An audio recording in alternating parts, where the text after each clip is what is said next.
여러분 혹시 요즘 몸이 예전 같지 않다고 느끼고 계시나요? 잠깐 멈추세요. 이 영상 끝까지 보셔야 합니다. 74살까지 멀쩡하시던 분이 75을 넘기면서 갑자기 무너지는 모습 한 번쯤 보신 적 있으실 겁니다. 어제까지 산에 오르시던 분이 어느 날부터 현관문 나서기를 두려워하십니다. 평생 또렷하시던 분이 친구 이름 하나를 떠올리지 못해 한참을 끙끙대십니다. 병원에 가면 이렇게 말합니다. 나이 드셔서 그래요. 하지만 여러분, 이건 단순히 나이 문제가 아닙니다. 의학계에서는 75이라는 나이를 몸의 붕괴선이라고 부릅니다. 이 시기를 모르고 그냥 지나치면 80은 그냥 앞으로의 10년도 버티기 힘들어집니다. 그런데 반대로 이 시기를 제대로 알고 준비하시면 90까지도 정정하게 사실 수 있습니다. 오늘 이 영상 하나가 여러분의 앞으로 20년을 완전히 바꿔 놓을 겁니다. 이유가 있습니다. 들어보세요. 저는 지난 수년간 수많은 어르신들의 이야기를 듣고 곁에서 지켜보며 한 가지 놀라운 사실을 발견했습니다. 75이라는 나이는 그냥 단력 위의 숫자가 아니라 우리 몸 안에서 거대한 전환이 한꺼번에 일어나는 시기라는 것입니다. 똑같이 75을 맞아도 어떤 분은 아무렇지 않게 넘어가시고 또 어떤 분은 한순간에 무너지십니다. 그 차이가 무엇일까요? 머리가 좋고 나쁘고의 차이가 아닙니다. 돈이 많고 적고의 차이도 아닙니다. 바로 아느냐 모르느냐의 차이입니다.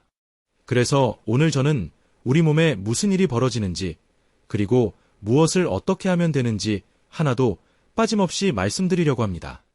서울 아산병원 노년내과에서 발표한 자료에 따르면 75을 전후로 우리 몸에는 3가지 큰 변화가 거의 동시에 찾아온다고 합니다. 첫째는 근육입니다. 둘째는 심장과 폐입니다. 셋째는 뇌입니다. 이 3가지가 따로따로 천천히 오는 게 아니라 마치 약속이라도 한듯이 같은 시기에 몰려옵니다. 그래서 본인도 가족도 당황하는 겁니다. 어제까지 멀쩡했는데 왜 갑자기 이러지 하면서요. 하지만 여기에 정말 중요한 희망이 하나 숨어 있습니다. 이 모든 변화는 완전히 막을 수는 없지만 그 속도를 늦추는 것은 얼마든지 가능하다는 사실입니다. 작은 습관 하나만 바꿔도 이후 10년이 통째로 달라집니다. 오늘 제가 그 구체적인 방법을 그것도 돈 한 푼 안 들이고 우리 집에서 바로 시작할 수 있는 방법으로 알려드리겠습니다. 오늘 우리가 함께 살펴볼 내용은 크게 이렇습니다. 먼저 75에 무너지는 세기둥 근육과 심폐와 뇌를 하나씩 들여다보겠습니다. 그 다음 물과 약과 잠처럼 매일 우리가 무심코 지나치는 것들을 점검하겠습니다. 그리고 마지막으로 어떤 약보다 강력한 처방인 사람과의 관계 이야기, 그리고 75 이후의 마음가짐까지 함께 나누겠습니다. 끝까지 보시면 오늘부터 바로 실천할 수 있는 행동 목록을 정리해 드리겠습니다. 우리 함께 천천히 끝까지가 보겠습니다. 영상이 도움이 되셨다면 구독과 좋아요 한 번씩만 눌러주세요. 그 작은 손길이 더 많은 어르신들께의 정보를 전해드리는 큰 힘이 됩니다. 자, 그러면 본격적으로 시작하겠습니다. 도대체 우리 몸은 75에 갑자기 무너지는 것처럼 느껴질까요? 사실은 갑자기가 아닙니다. 우리 몸은 60 무렵 아주 천천히 조용히 변하고 있었습니다. 다만 그 변화가 너무 느려서 우리가 알아채지 못했을 뿐입니다. 그러다가 75에 이르면 그동안 쌓여있던 변화들이 한꺼번에 겉으로 드러납니다. 마치 2개 작은 금이 조금씩 가다가 어느 날 갑자기 물이 새어나오는 것과 같습니다. 갑자기 무너진 게 아니라 보이지 않게 금이 가고 있었던 겁니다. 우리 몸도 똑같습니다. 질병관리청 통계를 보면 65에서 74살 사이보다 75 이후에 일상생활에 도움이 필요하다고 답한 비율이 2배 가까이 뛰어오릅니다.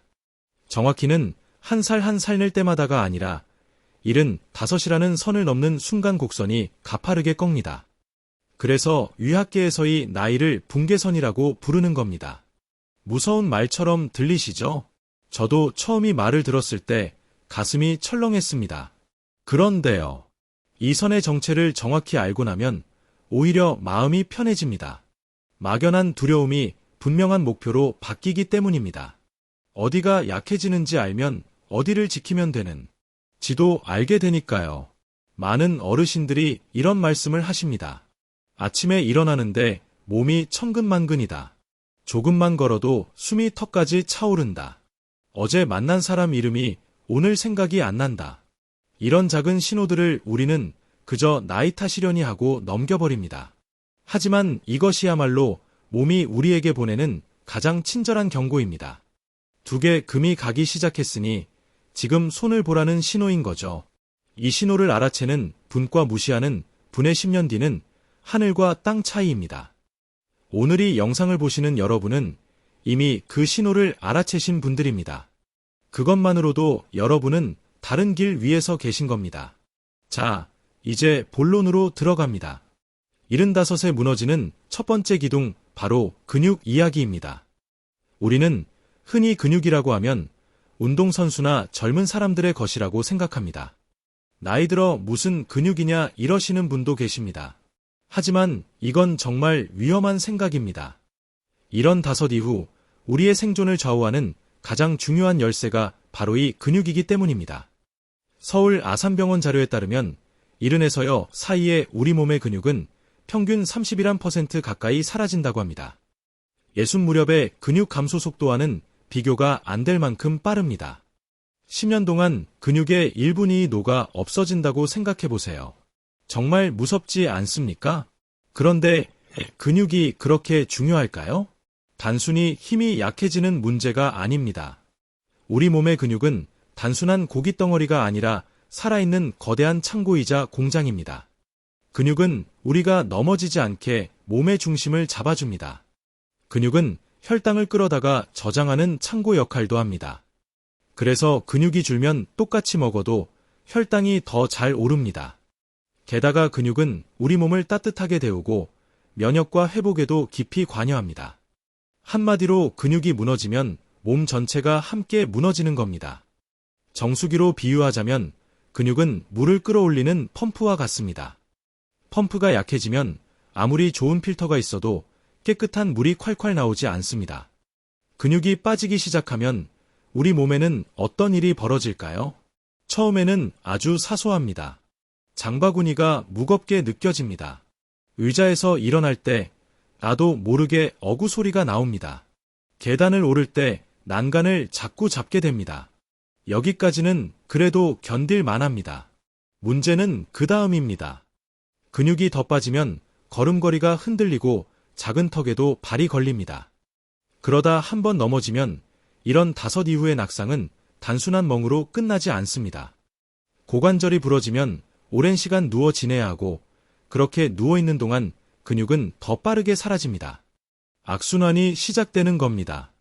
서울 아산병원 자료에서도 고관절 골절을 겪은 어르신들 중 상당수가 1년 안에 건강이 급격히 나빠진다고 경고하고 있습니다.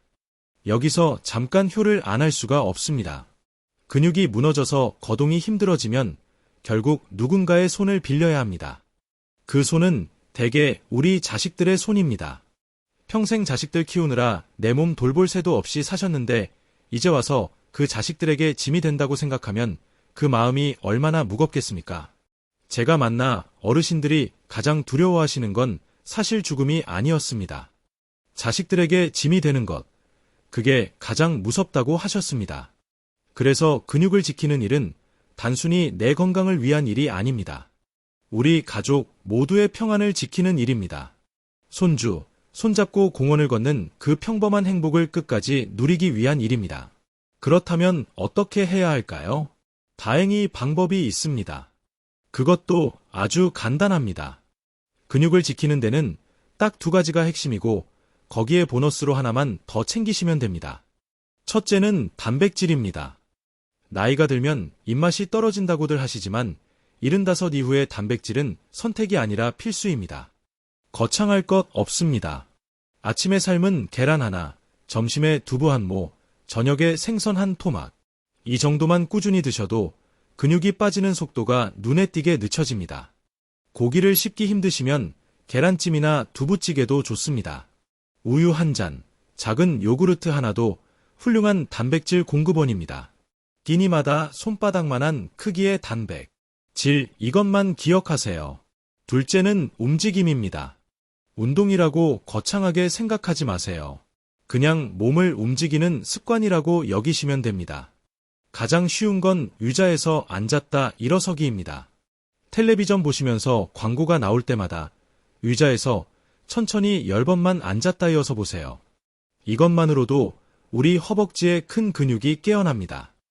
허벅지 근육은 우리 몸에서 가장 큰 근육이라 여기만 지켜도 절반은 성공입니다. 처음엔 5번도 힘드실 수 있습니다. 괜찮습니다. 5번부터 시작하세요. 내일은 6번, 모레는 7번 이렇게 천천히 늘려가시면 됩니다. 자, 이제 보너스입니다. 단백질을 드시고 나서 30분 안에 가볍게 몸을 움직여주시면 그 단백질이 근육으로 가는 길이 활짝 열립니다. 식사 후 설거지를 하거나 집안을 한 바퀴 천천히 도는 것, 그것만으로 충분합니다. 우리 함께 오늘 저녁부터 의자에서 10번 시작해보지 않으시겠습니까? 여기서 잠깐 여러분께 하나 여쭤보겠습니다. 혹시 요즘 바닥에 앉았다가 일어나실 때 손으로 무릎이나 바닥을 짚으시나요? 아니면 한 번에 일어나기가 힘들어서 위차하고 기압을 놓으시나요? 만약 그러신다면 이건 단순히 귀찮아서가 아니라 우리 다리 근육이 약해졌다는 분명한 신호입니다. 또 하나 여쭤보겠습니다. 페트병 뚜껑을 딸 때 예전보다 손에 힘이 안 들어가시나요? 손주가 내미는 손을 꽉 잡아주기가 어려우신가요? 손기 힘 의학에서는 이걸 악력이라고 하는데요. 서울 아산병원 자료에 따르면 이 악력이야말로 우리 몸 전체 근육 상태를 보여주는 가장 정직한 거울이라고 합니다. 손님이 약해졌다는 건 온몸의 근육이 함께 약해지고 있다는 뜻입니다. 그런데 왜 하필 이른 낮, 5 무렵에 근육이 이렇게 빨리 빠질까요? 이유를 알면 대처법도 보입니다. 우리가 단백질을 먹으면 그것이 곧바로 근육이 되는 게 아닙니다. 몸 안에서 근육을 새로 짓는 공사가 일어나야 합니다.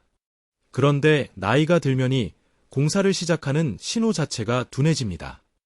똑같이 고기를 한 점 먹어도 젊을 때는 공사가 활발하게 일어나지만 75 이후에는 그 반응이 절반 수준으로 떨어집니다. 그래서 더더욱 한 번에 충분한 양의 단백질이 들어와야 공사가 시작되는 겁니다. 조금씩 찔끔찔끔 드시면 신호가 약해서 공사가 아예 시작되지 않습니다. 이게 바로 어르신들이 적게 드시면서 근육이 더 빨리 빠지는 숨은 이유입니다. 또 한 가지 무서운 사실이 있습니다. 근육은 우리 몸에서 혈당을 끌어다 쓰는 가장 큰 창고라고 말씀드렸죠. 근육이 줄면이 창고가 작아집니다. 그러면 밥을 먹고 올라간 혈당이 갈 곳을 잃고 피 속에 둥둥 떠다닙니다. 그게 바로 당뇨로 가는 길입니다. 실제로 삼성서울병원 자료를 보면 근육량이 적은 어르신은 그렇지 않은 분에 비해 당뇨 위험이 한참 높게 나타납니다. 그러니 근육을 지키는 일은 당뇨를 막는 일이기도 합니다. 무릎 힘만 지키는 게 아니라 혈당까지 함께 지키는 일이라는 거죠. 운동 한 가지로 2가지 병을 막는 셈이니 이보다 더 남는 장사가 어디 있겠습니까? 제가 곁에서 지켜본 분 중에 수원에 사시는 윤재호 어르신이 계셨습니다. 올해 77이신데요. 평생 은행에서 일하시다 정년 퇴직을 하신 분입니다. 이분이 70대 초반까지만 해도 정장 차림에 꿋꿋한 자세로 동네에서 멋쟁이로 통하셨습니다. 그런데 75을 넘기면서 어느 날부터 의자에서 일어날 때마다 휘청거리기 시작하셨습니다. 처음엔 본인도 그러려니 하셨답니다. 그런데 한 번은 손주를 안아 올리려 다리에 힘이 풀려둘 다 주저앉을 뻔하셨대요. 그날 윤재호 어르신은 큰 충격을 받으셨습니다. 손주 하나 못 안아주는 할아버지가 되었구나 싶어 며칠을 우울하게 보내셨다고 합니다. 체면을 중히 여기시던 분이라 남들 앞에서 휘청거리는 모습을 보이는 게 무엇보다 견디기 힘드셨다고 합니다. 그러던 차에 동네 복지관에서 우연히 근력교실 안내문을 보셨습니다. 처음엔 산내 대장부가 무슨 최조 교실이냐 싶어 망설이셨답니다. 하지만 손주 얼굴이 자꾸 떠올라 용기를 내어 등록하셨습니다. 거기서 배운 건 정말 단순했습니다. 의자에서 천천히 앉았다 일어서기, 벽을 짚고 발 뒤꿈치 들었다 내리기, 그리고 식사 때마다 단백질 꼭 챙기기.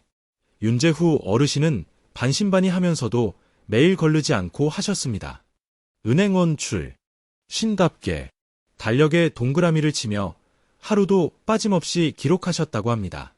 석 달이 지나자 놀라운 변화가 찾아왔습니다. 의자에서 일어날 때 더 이상 휘청거리지 않게 되셨습니다. 6달이 지나자 그렇게 그리워하시던 손주를 번쩍 안아 올리실 수 있게 되었습니다. 윤재호 어르신이 그날 손주를 안고 화하게 웃으시던 모습을 가족들이 사진으로 남겨두었다고 합니다. 어르신은 그 사진을 거실에 걸어두고 매일 보신다고 해요. 그러면서 이렇게 말씀하셨습니다. 이런 5에 무너지나 보다 하고 포기했으면 나는 지금쯤 누워 있었을 거다. 포기하지 않은 게 천만다행이다. 여러분, 윤재호 어르신과 우리가 다를 게 무엇이 있겠습니까? 그분이 하신 일은 의자에서 앉았다 일어서기 그것뿐이었습니다. 그러니 오늘 우리도 시작하면 됩니다. 다시 한번 정리해 드리겠습니다. 첫째, 끼니마다 손바닥만 한 단백질을 챙겨 드세요. 계란이든 두부든 생선이든 좋습니다. 한 번에 충분히 드셔야 근육공사가 시작됩니다. 둘째, 의자에서 앉았다 일어서기를 하루 10번씩 시작하세요. 우리 몸에서 가장 큰 허벅지 근육을 깨우는 가장 쉬운 방법입니다. 그리고 보너스로 손기 힘을 기르기 위해 부드러운 공이나 수건을 쥐었다 폈다 해보세요. 텔레비전 보시면서도 충분히 하실 수 있습니다. 우리 함께 윤재호 어르신처럼 달력에 동그라미 한번 쳐보면 어떨까요? 작은 동그라미 하나가 우리를 다시 일으켜 세웁니다. 자, 이제 2번째 기둥입니다. 75에 무너지는 2번째는 바로 심장과 폐입니다. 우리가 살아있다는 건 결국 숨을 쉬고 피가 도는 일입니다. 그 일을 맡은 두 일꾼이 바로 심장과 폐인데요. 이 두 일꾼 일은 5을 넘기면서 눈에 띄게 지칩니다. 심장은 평생 단 한 번도 쉬지 않고 일해온 펌프입니다. 그런데 나이가 들면이 펌프가 한 번에 뿜어낼 수 있는 피의 양이 줄어듭니다. 폐도 마찬가지입니다. 숨을 들이쉬고 내쉬는 탄력이 떨어집니다. 그래서 예전 같으면 아무렇지 않던 계단 몇 칸이 어느 날 갑자기 높은 산처럼 느껴지는 겁니다. 혹시 요즘 이런 경험 있으신가요? 마트에서 장을 보고 돌아오는데 숨이 차서 중간에 쉬어야 했다. 손줄 안 어울렸는데 가슴이 두근거렸다. 평지를 걷는데도 옆 사람보다 자꾸 뒤처진다. 이런 변화들이 바로 심장과 폐가 보내는 신호입니다. 삼성 서울병원 자료에 따르면 심폐 기능이 떨어지면 단순히 숨이 차는 데서 끝나지 않는다고 합니다. 온몸 구석구석의 산소가 제대로 전달되지 않으니 쉽게 피로해지고 머리도 멍해지고 상처도 더디합니다. 우리 몸의 모든 세포가 산소를 먹고 사는데 그 산소 배달이 늦어지는 셈이니까요. 이걸 쉽게 비유하면 이렇습니다. 심장과 폐는 우리 집의 보일러와 같습니다. 보일러가 힘이 좋을 때는 집안 구석구석 따뜻한 물이 잘 돕니다. 그런데 보일러가 노후되면 가장 먼 방, 가장 끝에 있는 방부터 차가워집니다. 우리 몸에서 가장 끝에 있는 곳이 어디일까요? 바로 손끝, 발끝, 그리고 뇌입니다. 그래서 심폐가 약해지면 손발이 차가워지고 머리가 막지 않게 되는 겁니다. 보일러를 통째로 새 것으로 바꿀 수는 없지만 잘 관리하면 오래오래 따뜻하게 쓸 수 있습니다. 심장과 폐도 똑같습니다. 그렇다면 어떻게 해야 할까요? 자, 이제 본론으로 들어갑니다. 심장과 폐를 지키는 방법 의외로 정말 간단합니다. 핵심은 딱 하나 걷기입니다. 거창한 운동 필요 없습니다. 헬스장 등록할 필요도 없습니다. 그저 매일 15분만 걸으시면 됩니다. 전세대 세브란스 병원 자료에서도 하루 15분의 가벼운 걷기가 심폐기능 저하 속도를 절반 가까이 늦춘다고 밝히고 있습니다. 15분이 길게 느껴지신다면 처음엔 5분부터 시작하셔도 됩니다. 집 앞 골목을 한 바퀴, 아파트 단지를 천천히 한 바퀴, 그것만으로 충분합니다. 비가 오는 날에는 집 안에서 제자리 걸음을 하셔도 됩니다. 텔레비전을 보면서 그 자리에서 발을 들었다 놨다 하시면 됩니다. 여기서 제가 꼭 강조하고 싶은 게 있습니다. 일주일에 한 번 1시간씩 몰아서 걷는 것보다 매일 15분씩 나눠서 걷는 것이 훨씬 효과적입니다. 우리 몸은 몰아치는 것을 싫어합니다. 꾸준한 것을 좋아합니다. 그러니 욕심내지 마세요. 오늘 15분, 내일 15분 이 작은 걸음들이 모여서 1년 뒤에는 옆집 또래 어르신들이 깜짝 놀랄 만큼 건강한 분이 되어 계실 겁니다. 또래보다 숨이 덜 차고 또래보다 걸음이 가벼운 분. 그게 바로 여러분일 수 있습니다. 우리 오늘 저녁 식사 후에 딱 15분만 걸어보기로 약속하실 수 있으시겠습니까? 자, 이제 세 번째 기둥입니다. 어쩌면 여러분이 가장 두려워하시는 부분일지도 모르겠습니다. 바로 뇌입니다. 75을 넘기면 기억을 담당하는 뇌의 부분이 눈에 띄게 약해집니다. 친구 이름이 입에서 맴돌기만 하고 나오지 않습니다. 방금 무엇을 하려고 일어섰는지 까먹습니다. 가스불을 껐는지 안 껐는지 자꾸 확인하게 됩니다. 이런 일이 잦아지면 누구나 같은 생각을 합니다. 혹시 내가 치매에 걸린 건 아닐까? 그 생각이 한번 들기 시작하면 밤에 잠도 안 오고 사람 만나기도 무서워집니다. 말하다가 이름을 못 떠올리면 창피할까 봐 점점 집 안으로만 숨게 됩니다. 여기서 정말 중요한 사실을 하나 말씀드리겠습니다. 깜빡깜빡하는 것과 치매는 전혀 다릅니다. 고려대학교 병원 자료에 따르면 나이가 들어 단어가 잘 떠오르지 않는 것은 자연스러운 노화 현상이며 이것을 곧바로 치매와 연결짓는 것은 잘못이라고 합니다. 열쇠를 어디 뒀는지 있는 것은 노화입니다. 하지만 열쇠가 무엇에 쓰는 물건인지 모르는 것은 다른 문제입니다. 약속을 깜빡하는 것은 노화입니다. 하지만 약속을 했다는 사실 자체가 통째로 사라지는 것은 다른 문제입니다. 그러니 단어 하나 안 떠오른다고 너무 겁먹지 마세요. 그 두려움이 오히려 우리 뇌를 더 빨리 위축시킵니다. 그런데 이런 다섯에 뇌가 약해질까요? 우리 뇌도 결국 근육과 비슷합니다. 쓰면 살아나고 안 쓰면 굳습니다. 그런데 75 이후에 무슨 일이 벌어지나요? 은퇴를 하셨으니 머리 일이 줄어듭니다. 친구들이 하나둘 떠나면서 대화할 사람이 줄어듭니다. 외출이 줄어드니 새로운 자극을 받을 일이 줄어듭니다. 결국 뇌가 일을 안 하게 되는 겁니다. 일을 안 하는 뇌는 빠르게 녹슬어갑니다. 마치 오랫동안 시동을 걸지 않은 자동차가 어느 날 갑자기 시동이 안 걸리는 것처럼 말입니다. 그러니 뇌가 약해지는 진짜 원인은 나이 그 자체가 아니라 뇌를 쓰지 않는 생활인 경우가 많습니다. 그렇다면 어떻게 뇌를 지킬 수 있을까요? 다행히 방법이 있습니다. 그리고 이 방법은 돈도 안 들고 오히려 즐겁기까지 합니다. 첫째는 대화입니다. 누군가와 이야기를 나누는 것만으로도 우리 뇌는 활발하게 움직입니다. 상대의 말을 듣고 이해하고 대답을 떠올리고 그 대답을 말로 옮기는 이 모든 과정이 뇌에게는 최고의 운동입니다. 하루에 단 10분이라도 누군가와 진짜 대화를 나누세요.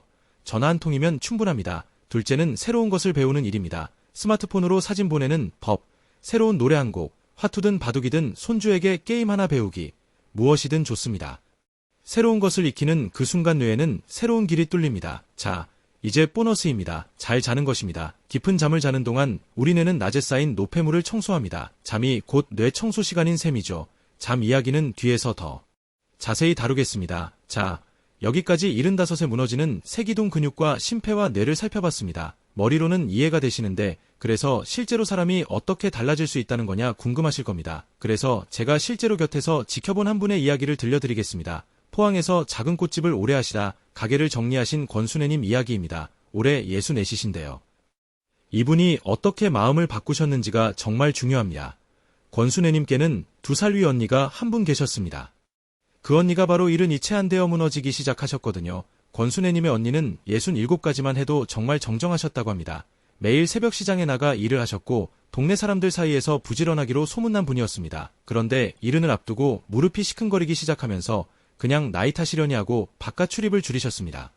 무릎이 아프니 안 움직이고 안 움직이니 입맛이 없어 끼니를 거르고 끼니를 거르니 기운이 없어 더 안 움직이고 이렇게 악순환이 돌기 시작했습니. 서워하셨습니다. 그렇게 좋아하시던 시장 구경도 끊고 친구들 연락도 끊고 점점 방 안으로만 숨어드셨습니다. 권순애님은 그 언니를 곁에서 지켜보며 가슴이 무너졌다고 하셨습니다.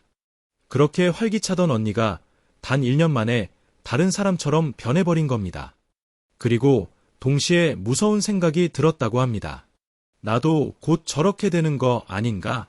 언니랑 나랑 겨우 2살 차이인데 그때 권순애님은 결심하셨습니다. 언니가 걸어간 그 길을 나는 절대 똑같이 걷지 않겠다. 그래서 동네 보건소에서 하는 어르신 건강교실에 등록하셨습니다. 거기서 배운 것이 바로 오늘 제가 여러분께 말씀드린 그 내용들이었습니다. 이런 다섯은 끝이 아니라 바뀌는 시기일 뿐이라는 것, 작은 것부터 바꾸면 된다는 것 말입니다. 권순애님이 시작하신 건 정말 사소했습니다. 아침마다 집 밖 공원을 천천히 한 바퀴 걷기. 끼니마다 삶은 계란 하나씩 더 먹기. 그리고 일주일에 한 번은 언니에게 전화를 걸어 같이 산책 나가자고 끌어내기. 본인만 챙긴 게 아니라 언니까지 끌어낸 겁니다.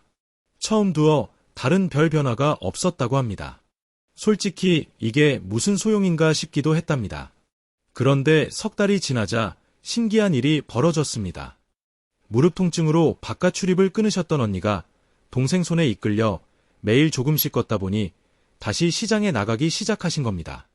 권순애님 본인도 계단을 올라도 예전만큼 숨이 차지 않게 되었다고 하셨습니다. 권순애님이 제게 하신 말씀이 오래 기억에 남습니다. 75이 무섭다고들 하는데 알고 보니 무서운 건 70이 아니라 아무것도 안 하고 가만히 있는 거더라. 이 말씀 여러분 가슴에도 와닿으시나요? 권순애님은 언니가 무너지는 모습을 보고 미리 준비하셨습니다. 그리고 그 준비가 언니까지 다시 일으켜 세웠습니다. 여러분도 똑같이 하실 수 있습니다. 아니, 지금 이 영상을 보고 계신 여러분은 이미 그 첫걸음을 떼신 겁니다. 우리 권순애님처럼 오늘부터 작은 것 하나만 시작해 보기로 해요. 자, 이번에는 심장과 폐를 조금 더 깊이 들여다보겠습니다. 들어보세요. 이런 5을 전후로 우리 심장은 한 번 뛸 때 내보내는 피의 양이 눈에 띄게 줄어듭니다. 서울 아산병원 자료를 보면 같은 거리를 걸어도 75 이후에는 심장이 훨씬 더 힘겹게 일한다고 합니다. 그래서 예전에는 아무렇지 않던 계단, 몇 칸이 어느 날 갑자기 높은 산처럼 느껴지는 겁니다. 여기서 우리 몸이 보내는 신호를 스스로 점검해보는 방법이 있습니다. 평지를 평소 속도로 걸으면서 옆 사람과 이야기를 나눌 수 있는지 보세요. 말이 자꾸 끊기고 숨이 가빠진다면 우리 심폐가 도와달라고 보내는 신호입니다. 또 한 가지 가만히 앉아 계실 때 손목에서 맥을 짚어보세요. 너무 빠르거나 들쭉날쭉 불규칙하게 뛴다면 한 번쯤 병원에서 확인해 보시는 것이 좋습니다. 그런데 여기에 정말 반가운 사실이 있습니다.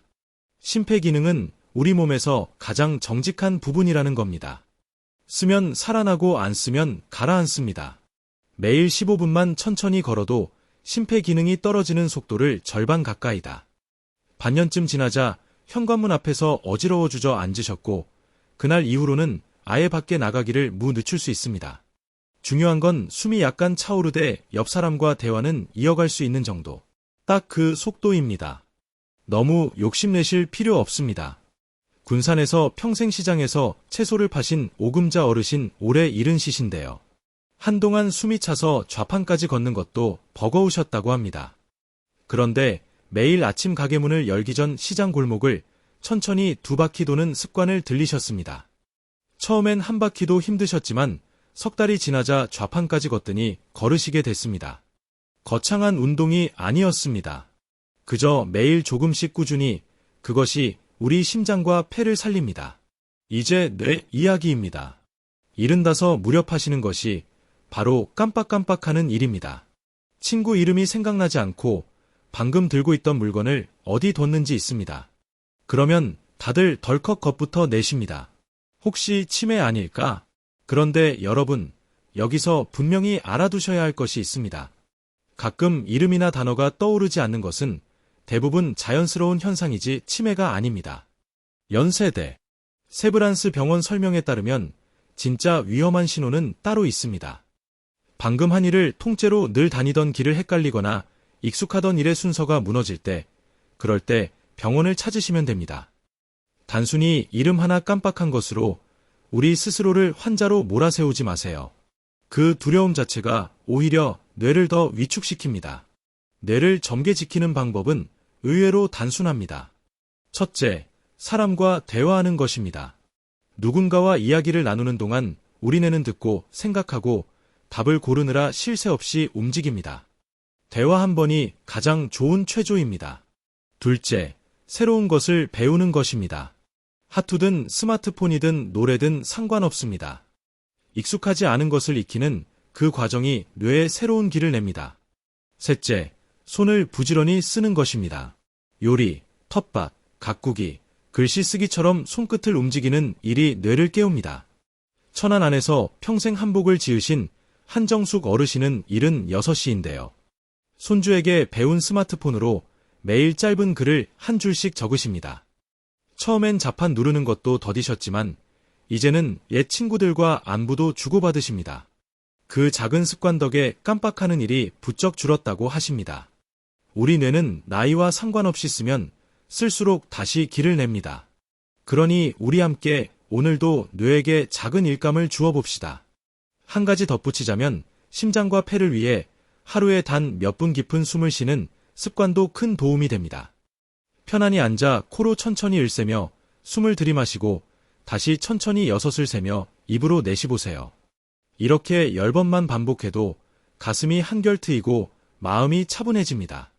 삼성서울병원 자료에서도 이런 느린 호흡이 심장의 부담을 덜어주고 혈압을 안정시키는데 도움이 된다고 합니다. 약을 하나 더 먹는 것보다 이렇게 우리 몸이 스스로 가진 힘을 깨우는 것이 때로는 더 든든합니다. 아침에 눈을 떴을 때 그리고 잠들기 전에 한 번씩이 작은 호흡 하나가 우리 심장을 오래도록 지켜줍니다. 뇌 이야기를 조금만 더 해보겠습니다. 아까 깜빡깜빡하는 것과 치매는 다르다고 말씀드렸죠. 그런데 많은 어르신들이 두려움 때문에 오히려 건강을 해치십니다. 무슨 말이냐 하면요. 혹시 치매면 어쩌나 하는 걱정에 사람 만나기를 피하고 새로운 일을 시도하지 않게 되는 겁니다. 그런데 바로 그 회피가 뇌를 더 빨리 굳게 만듭니다. 두려움이 우리를 가두고 그 가침이 다시 두려움을 키우는 악순환인 거죠. 그러니 우리 발상을 한번 바꿔봅시다. 깜빡거림은 우리 뇌가 보내는 경고가 아니라 운동을 하자는 초대장이라고 생각하는 겁니다. 단어가 안 떠오르면 끙끙대지 마시고 우린 뇌가 운동할 시간이구나 하고 가볍게 넘기세요. 연세대 세브란스 병원 자료에 따르면 뇌를 건강하게 지키는 데는 3가지가 함께 필요하다고 합니다. 첫째는 새로운 자극, 둘째는 사람과의 교류, 셋째는 적당한 몸의 움직임입니다. 흥미로운 사실은 이 3가지가 따로 노는 게 아니라는 겁니다. 친구를 만나러 밖에 나가면 걷게 되니 몸이 움직이고 대화를 하니 자극이 되고 사람과 교류까지 한꺼번에 일어납니다. 그래서 이런 5 이후에는 그저 밖에 나가 사람을 만나는 것만으로도 뇌 건강의 3가지를 동시에 챙기는 셈입니다. 집에만 계시면이 3가지를 한꺼번에 읽습니다. 그러니 오늘 단 한 번이라도 우리 밖으로 나가 보기로 해요. 여기에 더해 이런 5 이후 꼭 챙겨야 할 숨은 기둥이 하나 더 있습니다. 바로 균형 감각입니다. 근육이 아무리 튼튼해도 중심을 잡는 균형 감각이 무너지면 넘어집니다. 그리고 앞서 말씀드렸듯이 나의 낙상은 인생을 송두리째 바꿔 놓을 만큼 위험합니다. 질병관리청 자료를 보면 70 이상 어르신의 입원 원인 중에서 낙상이 상당히 높은 비중을 차지합니다. 길에서 크게 다치는 것보다 사실은 집안에서 넘어지는 경우가 더 많습니다. 화장실 문턱, 거실 전기선, 미끄러운 욕실 바닥 이런 곳들이 우리 집안의 숨은 함정입니다. 균형 감각은 다행히 아주 간단한 방법으로 기를 수 있습니다. 부엌 싱크대나 식탁을 한 손으로 가볍게 짚고 한쪽 발을 살짝 들어 10초만 버텨보세요. 그 다음 반대쪽 발도 10초. 처음엔 비틀거리셔도 괜찮습니다. 매일 하다 보면 점점 레버틸 수 있게 됩니다. 양치질 하시는 동안 한 발로 서 보는 것도 좋은 방법입니다. 하루에 단 1분, 작은 연습이 우리를 넘어지지 않게 지켜줍니다. 그리고 집안의 함정도 오늘 한번 점검해보세요. 걸려 넘어질 만한 전기선은 벽에 붙이고 욕실 바닥엔 미끄럼 방지 매트를 깔고 밤에 화장실 가는 길엔 작은 불을 하나 켜두세요. 돈 몇천 원이면 우리 가족 모두가 마음을 놓을 수 있습니다. 제주에 사시는 백정자 어르신 이야기를 들려드리고 싶습니다. 올해 76이신데요. 평생 바티를 하신 분이라 누구보다 건강을 자신하셨습니다. 그런데 어느 날 새벽 화장실에 가시다 어두운 거실에서 발을 헛디 넘어지셨습니다. 다행히 크게 다치진 않으셨지만 손목에 금이 가서 한 달을 기프라고 지내셨습니다. 그 한 달 동안 백정자 어르신은 무서운 경험을 하셨습니다. 손목 하나 못 쓰는데도 밥 차리는 것부터 머리 감는 것까지 모든 게 자식들 손을 빌려야 했던 겁니다. 평생 자식들 뒷바지만 하시던 분이 갑자기 자식에게 짐이 된 것 같아 밤마다 눈물을 훔치셨다고 합니다. 깁스를 풀고 나서 백정자 어르신은 결심하셨습니다. 자신은 이렇게 넘어지지 않겠다. 그래서 시작하신 게 바로 한발 섞기 연습과 집안 정리였습니다. 어두운 새벽길을 위해 작은 등을 하나 켜두고 욕실엔 미끄럼 매트를 깔고 매일 밭에 나가기 전 부엌에서 한발 서기를 하셨습니다. 1년이 지난 지금 백정자 어르신은 다시 밭일을 하시며 이렇게 말씀하십니다. 넘어지고 나서야 알았다. 건강은 안 아플 때 지키는 거더라. 여러분, 우리는 백정자 어르신처럼 넘어지고 나서 깨닫지 말고 오늘 미리 준비합시다. 한발 서기 10초, 그리고 집안의 작은 함정 치우기, 이 두 가지면 우리 가족 모두가 두 발 뻗고 잘 수 있습니다. 자, 한 가지 더 일은 5 이후 우리가 꼭 챙겨야 할 것이 있습니다. 바로 몸의 온기와 혈액순환입니다. 들어보세요. 나이가 들면 손끝과 발끝이 유난히 차가워집니다. 한여름에도 발이 시리다고 하시는 분들이 많습니다. 이것은 단순히 추위를 잘 타는 것이 아니라 우리 몸 구석구석으로 피를 밀어보내는 힘이 약해졌다는 신호입니다.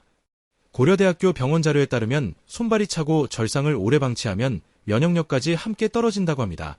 우리 몸은 따뜻해야 재기능을 합니다. 체온이 조금만 떨어져도 면역을 지키는 일꾼들이 게을러지고 그러면 작은 감기 하나도 크게 앓게 됩니다. 그러니 75 이후에는 무엇보다 몸을 따뜻하게 지키는 일이 중요합니다. 스스로 점검해보는 방법이 있습니다. 가만히 앉아 양쪽 발을 만져보세요.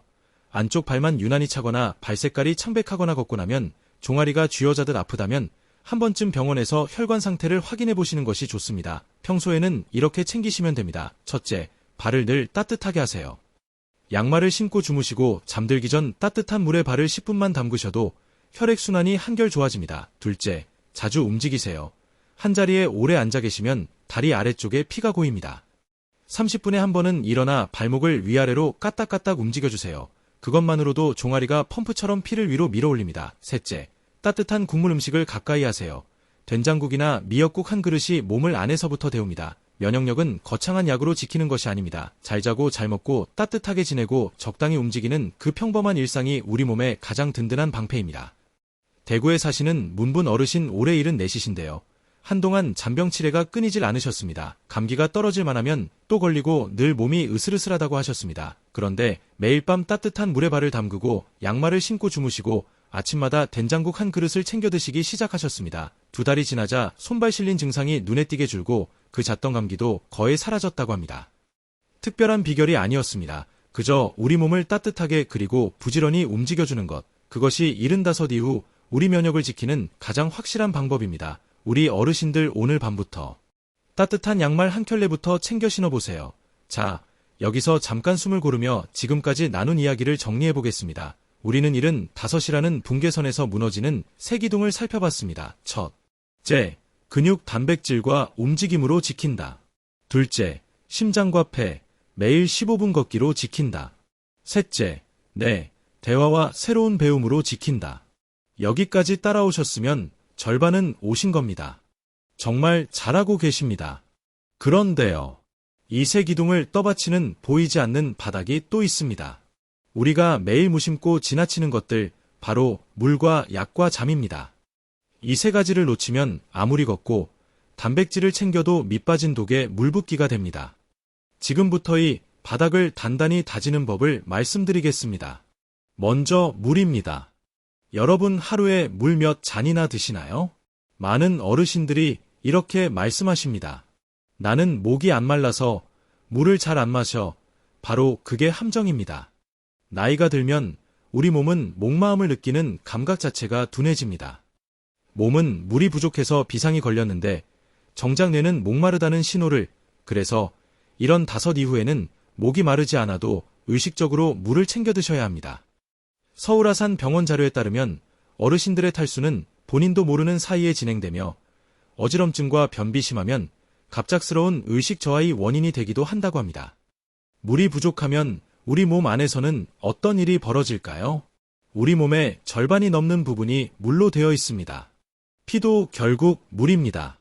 물이 부족하면 피가 끈적해집니다. 끈적한 피는 좁아진 혈관을 지나가기가 더 힘들어집니다. 그래서 탈수는 혈관이 막히는 사고, 즉 뇌절중이나 심장 문제와도 연결됩니다. 흙이 잠자는 동안에는 몇 시간씩 물을 못 마시니 새벽녘에 피가 가장 끈적해집니다. 어르신들에게 새벽에 안 좋은 일이 자주 생기는 데에는 이런 이유도 있습니다. 무섭게 들리시겠지만 반대로 생각하면 물 한 잔으로 막을 수 있는 일이라는 뜻이기도 합니다. 방법은 정말 쉽습니다. 시간을 정해놓고 마시는 겁니다. 목마음에 의지하지 마시고 시계에 의지하세요. 아침에 일어나자마자 한 잔, 점심 드시기 전 한 잔, 저녁 드시기 전 한 잔, 그리고 잠자리에 들기 한두 시간 전에 한 잔 이렇게만 챙겨도 하루에 필요한 물을 거의 다 채우실 수 있습니다. 특히 아침에 일어나서 마시는 미지근한 물 한 잔은 밤새 끈적해진 피를 부드럽게 풀어주고 굳어있던 장을 깨워줍니다. 하루를 여는 가장 좋은 습관입니다. 맹물이 영시 흐르시면 보리차나 결명자도 좋습니다. 다만 커피나 진한 녹차는 오히려 물을 빼앗아가니 물 대신으로 생각하시면 안 됩니다. 자, 이제 두 번째 바닥입니다. 바로 약 관리입니다. 이런 5을 넘기면 대부분 한두 가지 이상의 약을 드시게 됩니다. 혈압약, 당뇨약, 콜레스테롤약, 거기에 무릎약, 잠 못 자서 받은 약까지 어느새 약봉지가 한 움큼이 됩니다. 그런데 여기서 정말 중요한 사실이 있습니다. 약이 많다고 해서 건강한 게 아니라는 겁니다. 오히려 약이 너무 많으면 약이 부딪혀서 새로운 문제를 일으키기도 합니다. 삼성서울병원 자료에서도 여러 병원에서 받은 약을 한꺼번에 드시는 어르신들에게 중복되거나 충돌하는 약이 적지 않게 발견된다고 경고하고 있습니다. 그래서 약 관리에는 2가지 원칙이 있습니다. 첫째, 시간을 정확히 지키는 것입니다. 아침 약은 아침 식사 후 30분 안에, 저녁 약은 저녁 식사 후의 시간이 들쑥날쑥하면 약효도 들쑥날쑥해집니다. 깜빡 잊으실까 걱정되시면 요일과 시간이 아닌 약통을 하나 장만하세요. 일주일치를 미리 담아두면 오늘 약을 먹었는지 안 먹었는지 한눈에 알 수 있습니다.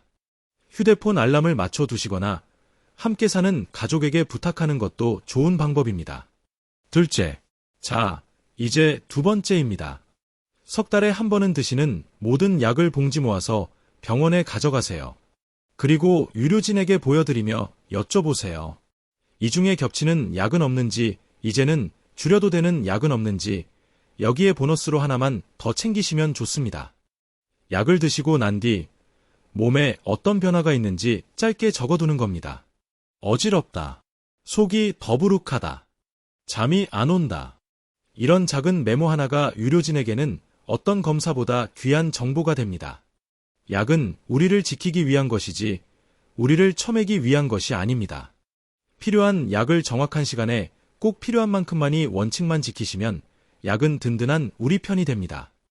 우리 다음에 병원 가실 때 약봉지 다 챙겨가기로 약속해요. 자, 이제 3번째 바닥 잠입니다. 앞에서 뇌 이야기를 하면서 잠깐 말씀드렸죠. 잠은 단순히 쉬는 시간이 아니라 우리 뇌가 청소를 하고 우리 몸이 수리를 하는 가장 중요한 시간이라고요. 그런데 많은 어르신들이 이렇게 말씀하십니다. 나이 드니까 잠이 줄어. 새벽에 자꾸 깨. 사실 나이가 들면 잠의 양이 줄어드는 게 아니라 깊은 잠이 줄어드는 겁니다.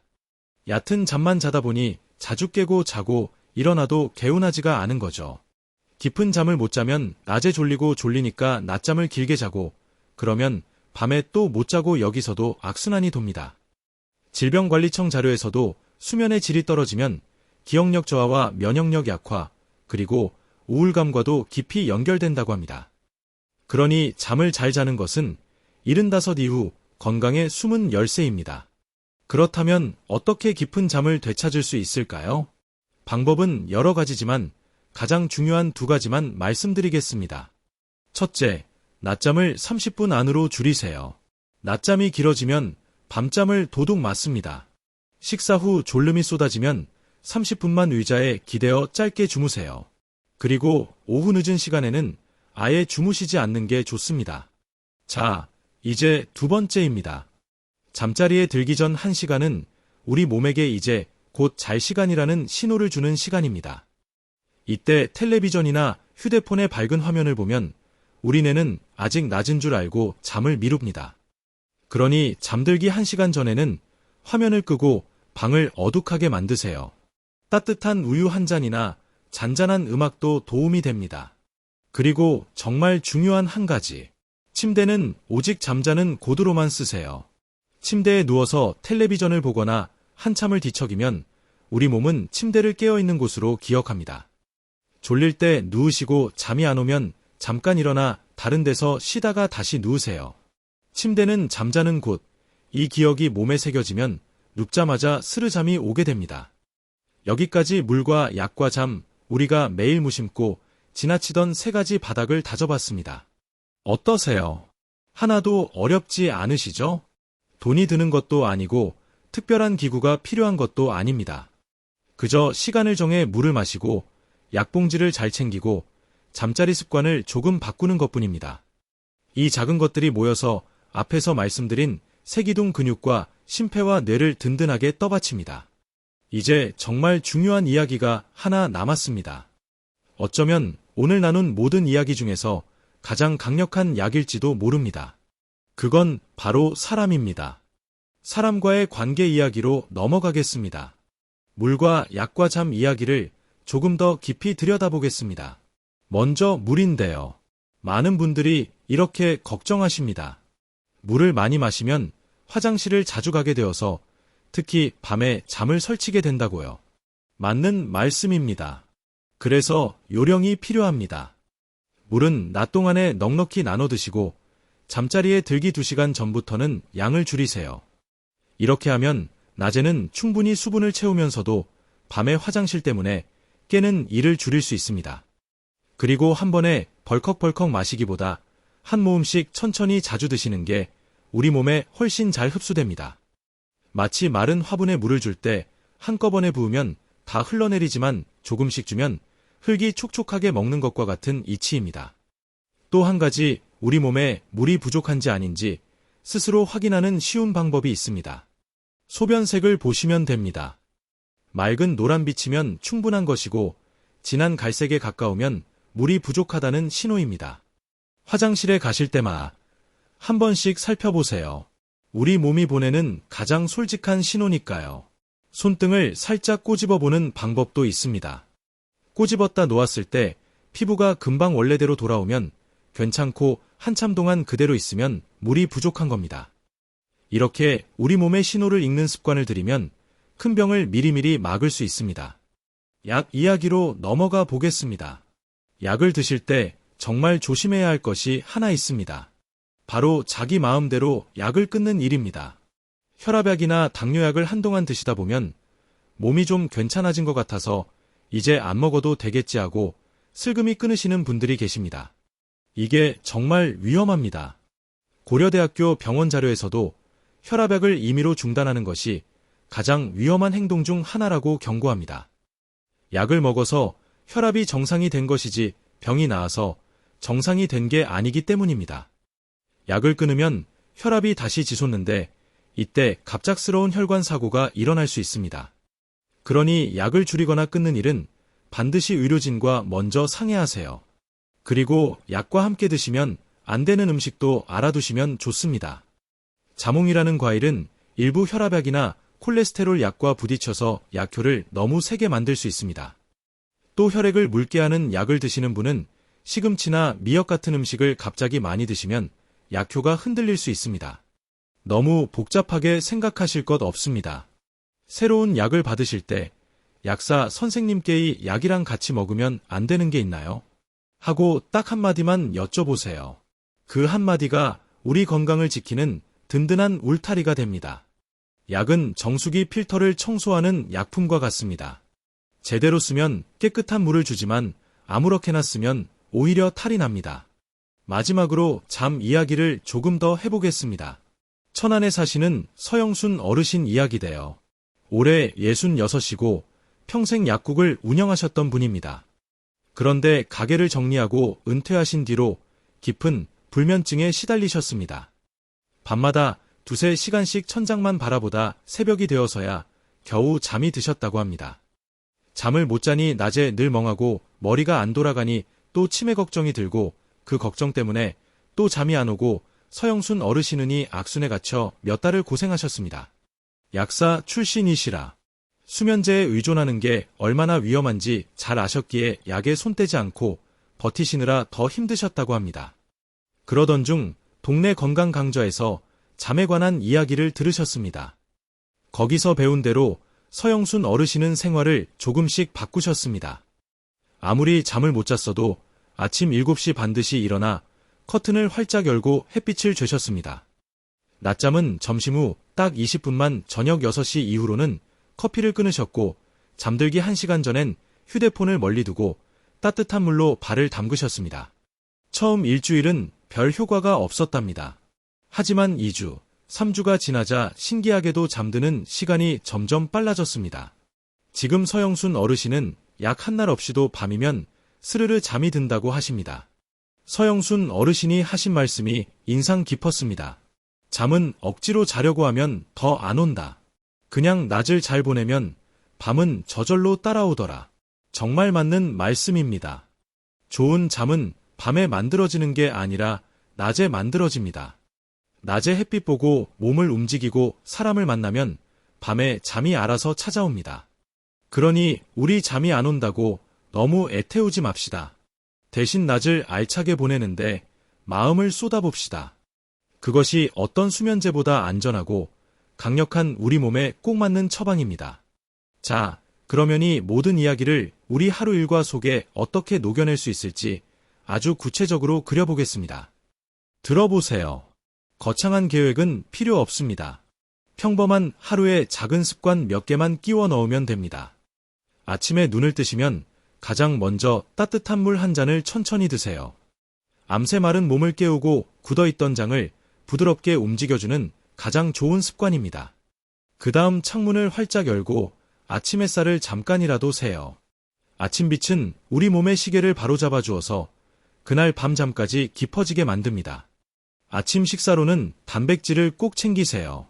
삶은 달걀 하나, 두부 한 조각 또는 따뜻한 두유 한 잔이면 충분합니다. 우리 근육은 아침에 단백질이 들어와야 하루 종일 든든하게 버팁니다. 식사를 마치셨으면 가벼운 산책을 나가보세요. 집 앞 공원이든 아파트 단지든 상관없습니다.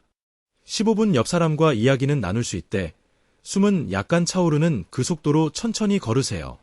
날이 쳐나가기 어려우시면 거실에서 제자리 걸음을 하셔도 됩니다. 텔레비전을 보시면서 의자에 앉았다 일어서기를 10번. 이것만으로도 허벅지 근육이 깨어납니다. 점심 식사 전에는 다시 물 한 잔.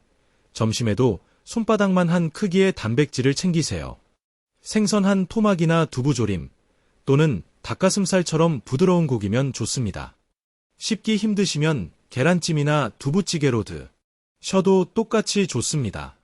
식구에는 잠깐 앉아 쉬시되 낮잠을 주무신다면 30분을 넘기지 마세요. 낮잠이 길어지면 정작 밤을 빼앗기게 됩니다. 오후에는 누군가와 연결되는 시간을 만들어 보세요. 옛 친구에게 전화 한 통을 거시거나 동네 경로당이나 복지관에 잠깐 들르셔도 좋습니다. 거기서 새 친구를 사귀지 않으셔도 됩니다. 그저 사람들 사이에 잠시 머무는 것만으로도 우리 마음에 온기가 돕니다. 함께 노래를 부르거나 차 한 잔을 나누거나 손주에게 스마트폰을 한 가지 배우는 이런 작은 활동들이 우리 뇌를 깨우고 하루의 활력을 불어넣습니다. 저녁 식사 전에 다시 물 한 잔 저녁에도 단백질 한 가지를 잊지 마세요. 다만 저녁 6시가 지나면 커피나 진한 차는 피하시는 것이 좋습니다. 잠을 방해하기 때문입니다. 저녁을 드신 뒤에는 하루를 천천히 마무리합니다. 잠들기 1시간 전에는 텔레비전과 스마트폰 화면을 끄세요. 환한 화면 빛이 우리 뇌를 깨워 잠을 쫓아냅니다. 대신 따뜻한 우유 한 잔이나 바나나 반 개를 드시면 잠이 한결 부드럽게 찾아옵니다. 침대는 오직 잠을 자는 곳이라는 것을 우리 몸이 기억하게 하세요. 침대에 누워 텔레비전을 보거나 책을 오래 읽지 마시고 졸음이 올 때 누우세요.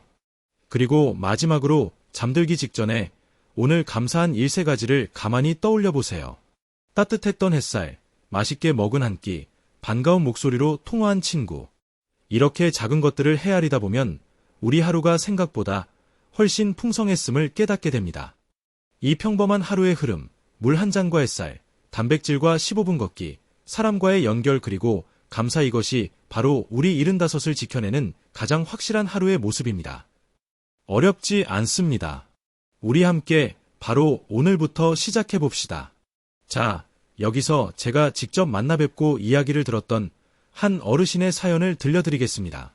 들어보세요. 안동에 사시는 정해철 어르신 올해 75입니다. 평생 우체국에서 일하시다 정년을 맞으신 분인데 이런 새까지만 해도 동네에서 소문난 정정한 분이셨습니다. 내일 새벽이면 어김없이 뒷산에 오르셨고 친구분들과 바둑도 두시고 손주들과 공원도 산책하셨습니다. 주변에서는 다들 이렇게 말했습니다. 해철이 형은 90까지도 거뜬하겠다. 그런데 75 생신을 막 넘기시고 얼마 지나지 않아 이상한 일들이 하나둘 찾아오기 시작했습니다. 어느 날 아침 늘 다니던 산길을 오르시는데 평소와 다르게 숨이 턱까지 차올랐습니다. 그냥 컨디션이 안 좋은가 보다 하고 넘기셨습니다. 며칠 뒤에는 무릎에서 시큰한 통증이 느껴졌습니다.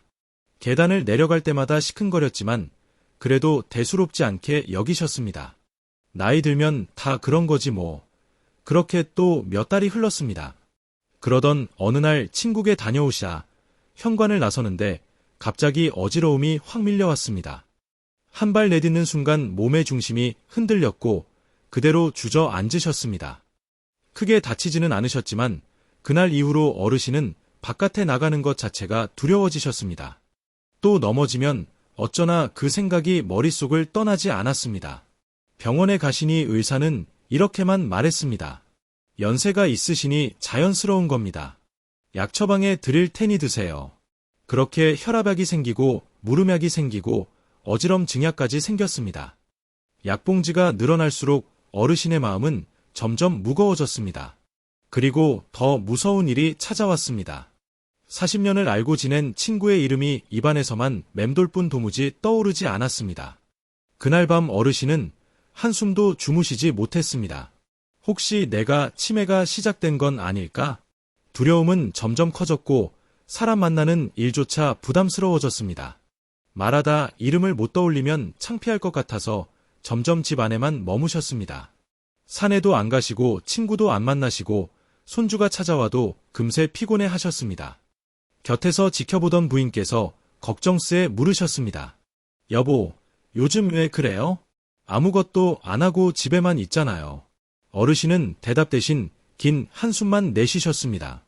그러던 어느 날 오랜만에 옆 동네 강만 어르신을 마주쳤습니다. 만우 어르신은 정해철 어르신보다 2살이 많은 77이셨는데도 여전히 얼굴에 생기가 도셨습니다. 정해철 어르신이 물으셨습니다. 형님은 어떻게 그렇게 정정하십니까? 저는 요즘 영 몸이 말을 안 듣습니다.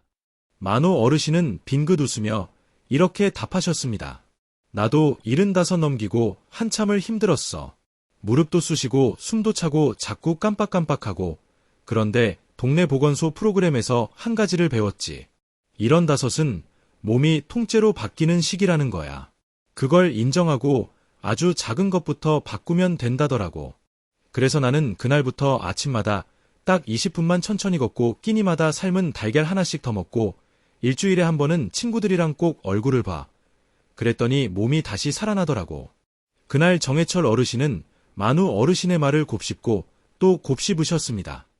75은 끝이 아니라 바뀌는 시기였구나. 그리고 바로 다음 날부터 아주 작은 변화를 시작하셨습니다. 아침마다 집 앞 공원을 천천히 한 바퀴 도셨습니다. 끼니마다 달걀을 하나씩 더 드셨습니다. 일주일에 한 번은 옛 친구에게 먼저 전화를 거셨습니다. 처음 한두 주는 아무 변화도 느껴지지 않았습니다. 그런데 한 달이 지나고 2달이 지나자 조금씩 달라지기 시작했습니다. 무릎 통증이 잦아들었고 계단을 올라도 숨이 덜 찼습니다. 무엇보다 마음이 한결 가벼워지셨습니다. 어르신은 그제야 깨달으셨습니다. 75은 포기하는 나이가 아니라 다시 시작하는 나이였구나. 우리 어르신들 가운데 정해철 어르신과 똑같은 길목에서 계신 분들이 참 많으실 겁니다. 그래서 이 사연을 꼭 들려드리고 싶었습니다. 변화를 인정하고 작은 것부터, 그리고 혼자가 아니라 함께 이 3가지가 75의 운명을 바꿉니다. 정해철 어르신의 사연에서 우리는 3가지 중요한 가르침을 얻을 수 있습니다. 들어보세요. 첫째, 변화를 인정하는 것입니다. 어르신은 처음에 자신의 몸이 달라지는 것을 한사코 부정하셨습니다. 괜찮아. 곧 나아질 거야. 하지만 부정은 문제를 더 키울 뿐이었습니다. 몸이 보내는 신호를 자꾸 무시하면 작은 문제가 어느새 큰 문제로 자라납니다. 반대로 내 몸이 예전과 다르구나 하고 인정하는 그 순간 비로소 해결의 문이 열립니다. 인정은 포기가 아닙니다. 인정이야말로 회복의 첫걸음입니다. 우리 어르신들께서도 요즘 부쩍 숨이 차거나 깜빡하는 일이 잦아지셨다면 그것을 부끄러워하거나 외면하지 마세요. 그저 담담히 받아들이고 오늘부터 작은 것을 바꾸시면 됩니다. 둘째, 작은 것부터 시작하는 것입니다. 어르신은 강만호 어르신의 조언을 듣고도 거창한 계획을 세우지 않으셨습니다. 내일 20분 걷기 끼니마다 달걀 하나, 더 일주일에 한 번 친구에게 전화 한 통이 사소해 보이는 행동들이 모여 결국 어르신을 다시 일으켜 세웠습니다. 우리는 종종 큰 변화를 꿈꾸지만 정작 너무 커서 시작조차 못합니다. 그러나 작은 변화는 누구나 할 수 있고 작은 변화가 차곡차곡 쌓이면 인생이 통째로 달라집니다. 오늘 단분, 오늘 달걀 하나 그것이면 충분합니다. 완벽하지 않아도 괜찮습니다. 그저 시작하는 것, 그리고 멈추지 않는 것, 그것이 전부입니다. 셋째, 혼자가 아니라 함께라는 것입니다. 어르신이 다시 일어서실 수 있었던 결정적인 이유는 곁에 강만호 어르신이라는 한 사람이 있었기 때문입니다. 누군가의 따뜻한 한마디, 누군가의 경험과 조언이 무너져 가던 분을 다시 세웠습니다. 75 이후에는 관계가 그대로 약기됩니다. 전화 한 통 대화 한마디가 외로움을 막고 뇌를 깨우고 삶의 의미를 되찾게 합니다. 단 한 사람이라도 나를 이해하고 응원해주는 사람이 곁에 있다면 우리는 어떤 어려움 속에서도 다시 일어설 수 있습니다. 그러니 힘드실 때 혼자 끙끙 앓지 마세요. 가족이든 친구든 이웃이든 누군가에게 마음을 여세요.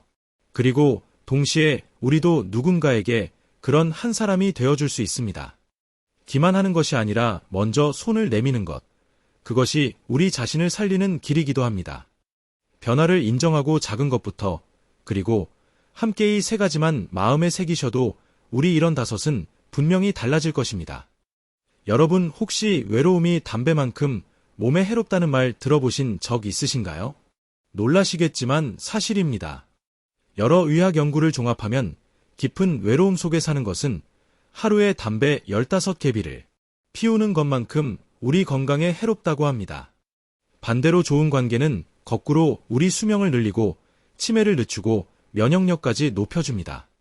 미국 하버드 의과 대학에서는 무려 75년이라는 긴 세월 동안 무엇이 사람을 건강하고 행복하게 만드는지를 추적했습니다. 그 긴 연구의 결론이 무엇이었을까요? 돈도 아니고 명예도 아니었습니다. 바로 따뜻한 관계였습니다. 곁에 마음을 나눌 사람이 있는 분들이 더 오래 더 건강하게 사셨습니다. 그러니 사람과의 관계는 우리에게 가장 강력한 보약입니다. 자, 이제 본론으로 들어갑니다. 이런 5 이후의 관계 어떻게 가꿔야 할까요? 첫째, 일주일에 한 번은 우리가 먼저 누군가에게 연락하세요. 친구든 형제든 조아든 상관없습니다. 길게 통화할 필요도 없습니다. 잘 지내냐? 밥은 먹었냐? 이 짧은 안부 한마디가 외로움을 막고 우리 뇌를 깨웁니다. 전화가 부담스러우시면 짧은 문자 한 줄도 좋습니다. 오늘 날씨 좋네 건강하게 지내이 한 줄이 끊어질 뻔한 관계의 끈을 다시 이어줍니다. 둘째, 일주일에 한 번이라도 사람들이 모이는 자리에 나가세요. 복지관이든 경로당이든 교회든 어디든 좋습니다. 거기서 꼭 새 친구를 사귀어야 하는 건 아닙니다. 그냥 사람들 사이에 섞여 있는 것만으로도 우리 마음은 화해집니다. 셋째, 함께 밥을 드세요. 혼자 먹는 밥은 입맛도 없고 영도 부실해집니다. 누군가와 마주 앉아 먹으면 자연스레 더 잘 드시게 되고 이야기도 오갑니다. 일주일에 한 번이라도 가까운 사람과 마주 앉아 국수 한 그릇이라도 나눠 드세요. 그런데 여기서 제가 정말 꼭 짚고 넘어가고 싶은 이야기가 하나 있습니다. 관계를 지키려다 오히려 관계를 잃는 경우를 너무 많이 봤기 때문입니다. 바로 모임에서의 돈 문제입니다. 혹시 모임에 나가면 늘 먼저 지갑을 꺼내시는 분 주변에 계시지 않나요? 혹은 여러분이 바로 그런 분이실 수도 있습니다. 좋은 사람으로 보이고 싶어서, 여유 있는 사람으로 보이고 싶어서 매번 먼저 밥값을 내십니다. 처음엔 다들 고마워합니다. 그런데 이상하게도 시간이 지날수록 그 모임에 나오는 사람이 하나 둘 줄어듭니다. 왜 그럴까요? 분명 좋은 마음으로 베푼 건데 말입니다. 저는 이 안타까운 장면을 정말 많이 봤습니다. 이유는 이렇습니다. 사람에게는 받으면 갚고 싶어 하는 본능이 있습니다. 선물을 받으면 선물로, 밥을 얻어 먹으면 밥으로 갚고 싶은 마음이 본능처럼 일어납니다. 그런데 한 사람이 매번 먼저 내버리면 받는 사람은 갚을 기회를 잃습니다. 그러면 고맙다는 마음보다 미안하다는 마음, 빚진 것 같은 마음이 쌓입니다. 나는 왜 저렇게 못해줄까? 나는 형편이 안 되는데. 이런 생각이 들기 시작하면 그 자리가 점점 불편해집니다. 그래서 결국 발걸음을 끊게 되는 겁니다.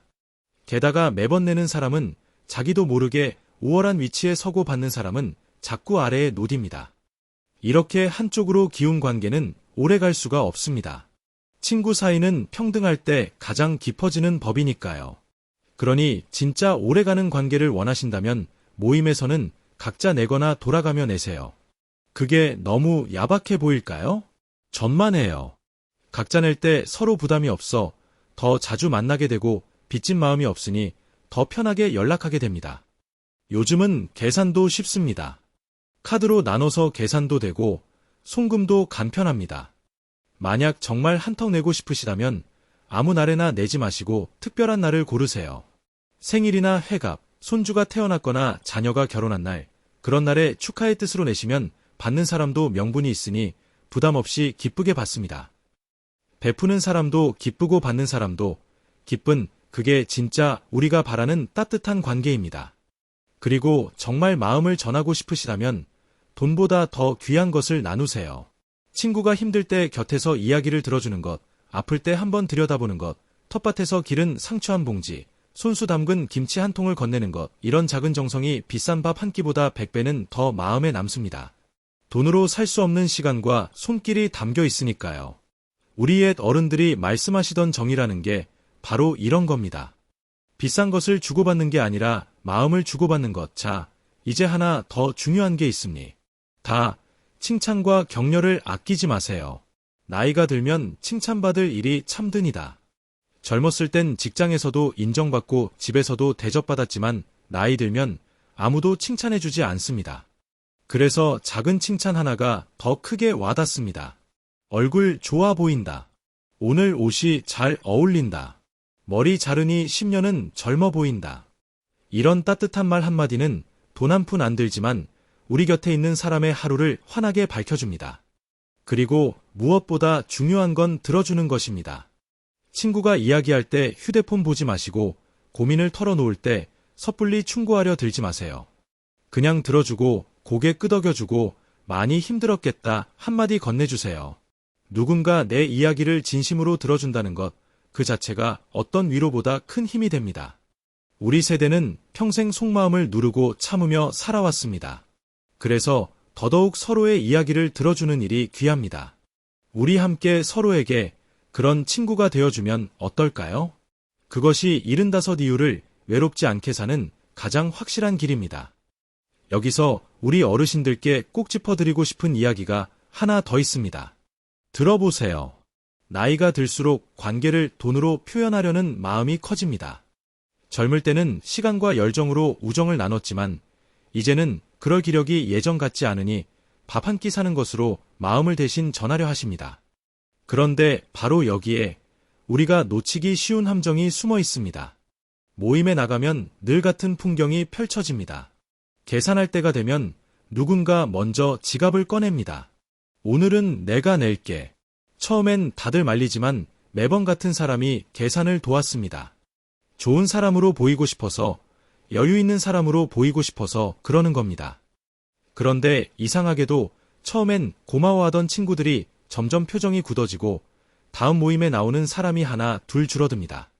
분명 좋은 마음으로 한 일인데 관계가 멀어질까요? 이유는 단순합니다. 우리의 선의가 상대방에게는 부담이 되기 때문입니다. 사람의 마음에는 받으면 갚고 싶어하는 본능이 있습니다. 그런데 나이가 들면 갚을 기회도 여유도 예전만 못합니다. 그러니 매번 얻어먹기만 하는 쪽은 점점 마음이 무거워집니다. 친구 사이인데 빚진 기분이 들고 나는 저 사람만큼 못해줄까 하는 생각에 자존심이 상합니다.